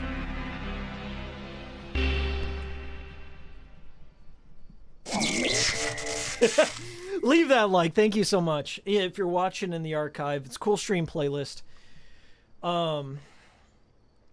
Nose to the Grindstone. I'm going to have a video out pretty soon. I know some people like that Resident Evil movie video. Somebody had like commented and said I should do another movie review. That's certainly in the pipeline for this year. Simple series for sure. There's a few games I'm waiting on coming out. Silent Hill F, Hotel Barcelona, Shadows of the Damned Hella Remastered at some point. And then I want to make like a person video. You guys remember the last gamer video I made? And Big Dudes on Yoshiki Okamoto? I want to make a person video at some point. Oh my god, look at this. 50! We're almost there. Come on. One more. One more. One more. You got it in you. Let's read a little chat here. Radgun says, a lot of the worst memes nowadays become popular. Yeah, I just don't get it, guys. I'm an old man. Nothing's funny yet. I get it. I'm not laughing, but I get it. Brandon Mark says, not much you can do. The internet was the Wild West, and now it's tame and boring, just the nature of the beast. You're right. 50 likes! 50! You win! Oh, my Guitaru heads, that's for you. Thank you so much. We got 50 likes. 53 viewers, 50 likes. What more could a man want? a man wearing a vest in a hot ass office. GG everyone. Psycho is. I'm guessing you don't want to use your Fridays for a stream. It's kind of out of nowhere being in the middle of the week. I figured Hump Day was a nice day to stream. Honestly, 52 people is more than I ever expected, to be real with you. I don't know. Well, we can test it out, but for April, we're sticking to the Wednesday. Get a regular thing going. Get a regular group of people. I know it's more American friendly, unfortunately, but that's how it's got to go. We got the 51 likes. That's a No More Heroes jingle. If it'll play. God, we got so many people in here. So passionate. Thank you. Thanks for all. Year of Hikiko, says Frog Minutes. We're never going to stop. Jason Blundell says virtual room of deep dark fantasy. Honestly, I think there is a VR chat room. Somebody's made it. There's a bunch of these, like where somebody's made a PlayStation themed one, a Nintendo themed one, a 64 one.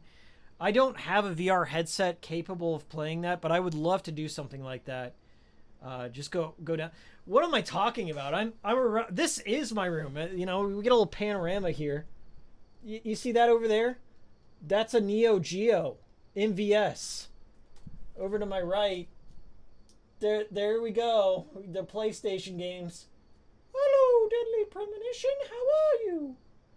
We also got Titus over there. Little Waluigi action. There's James. Maria fell off. I gotta put Maria back on. What else we got up there? We got a calorie mate from Metal Gear. We got some Metal Gear. Silver case heads, where are you at? Somebody could just remake my office in VR chat and send me a headset so I can experience it in VR in my office. That'd be nice. Nero Smith says, I miss big dudes. Or Mindy Chaos says, I miss big dudes. Nero Smith says, Hikiko, I know you like Godwinson. Were you a fan of Ace Salieri? We are making a collab with him. Dreams come true. Yeah, Ace Salieri 2 is super funny. There was a guy I used to watch on YouTube. Speaking of old YouTube, the RPG Fanatic, this guy named Kerry, his name was Kerry Martell. I'm not doxing him. I think that's his YouTube channel name.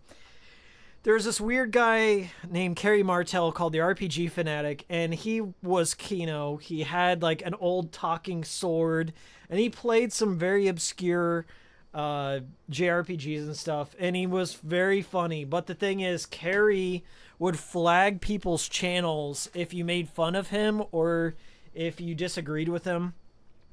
This is some old lore, okay? So, Kerry Martell, he went by Jay Frieden, and this dude was an old menace on the GameFAQs. We're talking about GameFAQs. So if you go to GameFAQs, it was a website where you can look up guides to play games. And Jay Frieden used to post guides for RPGs that he wrote poorly. And he'd also get into fights on the message boards, on the GameFAQs message boards with people. And Jay Frieden, his big thing was he thought the term JRPG was racist. This is like 2007, 2008. Jay Frieden thought the term JRPG was racist. Now, if you know, the acronym JRPG stands for Japanese RPG. Role-playing game. Japanese role-playing game. I don't know in what world that could be construed as racist. In fact, it's a term of endearment. It's made by Japanese developers. What else do you want to say? There is a style. There is a culture to JRPG. There's Western RPGs. There's Eastern RPGs. Like, you know, it's just a point of designation. But Jay Frieden was a massive menace back in the day, and he would get in arguments with people on YouTube and call people racist about that. And it was so strange because, like, Jay Frieden loved JRPGs. I don't know what triggered him to think that. Anyway, so Ace Salieri caught on to this because Ace Salieri was like a big fan of JRPGs and stuff. I think Asa actually had... Hold on. This is some Asa lore. As I said, I'm an old YouTube head. But Asa has a tattoo of the Soul Eater from Suikoden on his hand, I think. He's shown it off a couple of times. But Asa was like the first badass kind of like a drama channel guy. He had a series called Reviewing a Reviewer, and you can watch a lot of this is lost media, guys, but if you go on YouTube and you look at the playlist, there is a Reviewing a Reviewer archive. And if you want to know, back in the day, you never wanted Asa to watch one of your videos because he would take out the trash. Like, he would make a song on your ass. Asa was a king. He would like he's got a good singing voice, but he would make a song about you and tear you to shreds. And even if you had like no views, if nobody was watching your shit, Asa would watch it and then like make a video just tearing you apart. You know, in a structure. He'd talk about your structure, your equipment, your vocabulary choice. Like, it was all these different intricate things. He would just make you feel like absolute shit. But to watch him back in the day start off all these, he got into fights with everyone. He was like one of the first people that like called out Channel Awesome and Angry Joe. He had like a character called Pissed Jose. Nobody else was doing shit like that back then. And Asa Salieri had his own channel for a while. It was just called Ace Salieri, which was named after Ace Salieri from Amadeus. It's about the Mozart Salieri conflict and stuff like that. And I think it was intentionally chosen because there's a sense of envy to it, right? I think Asa back in the day saw these other guys coming to prominence and stuff that maybe he felt weren't worthy of it, like Mozart, and there was a sense of resentment there. And but that's good. That's good because resentment sometimes drives creativity. So the biggest war Asa ever had was against Jay Frieden. Going back to Jay Frieden and the JRPG guy. JRPGs are racist. Asa made a video mocking Jay Frieden, and it was really funny because Jay Frieden was allegedly in the military at some point. He was like I think he was discharged for something. I don't know why. But Asa made a video mocking Jay Frieden's like combat training and stuff like that. And Asa's a little out of shape, so he was like wearing a t-shirt too small and doing all these like karate chops in his backyard and stuff, and it was legendary. And then so Jay Frieden flagged him down. So this was one of the first flaggings. It was the great flagging back in early YouTube, and it struck down Ace Salieri's channel.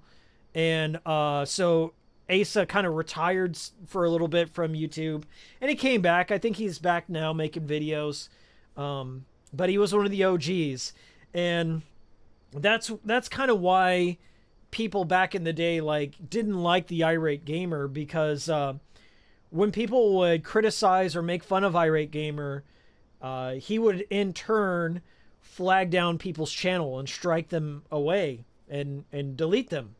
And now that's kind of a common thing. People have like no shame in flagging down critics and shit like that. Like right now there's a war going on between H3 and iDubbbz, and I don't really give a fuck about any of that.